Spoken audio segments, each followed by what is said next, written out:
Mendengarkan seluruh aspirasi membayar dengan harga yang sangat mahal, teman-teman. Hari ini teman-temanku semuanya banyak. Hari ini teman-teman, kita dari himpunan mahasiswa Islam turun ke jalan, teman-teman. Untuk apa? Untuk menyampaikan beberapa aspirasi, untuk menyampaikan beberapa problematika bangsa yang terjadi belakangan ini.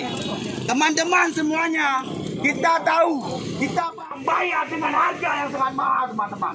Apakah ini bentuk dari negara Indonesia yang katanya lahan sawit yang melimpah, teman-teman? Apakah itu yang dimaksud dengan lahan sawit yang melimpah, teman-teman? Untuk membuat lahan sawit, namun masyarakat untuk membeli minyak goreng saja, teman-teman semuanya harus dieksploitasi. Itu penurunan demokrasi kita. Apa itu, teman-teman?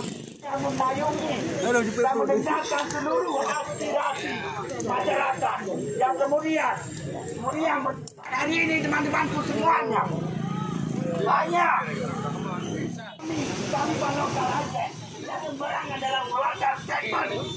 Teman-teman semuanya apa?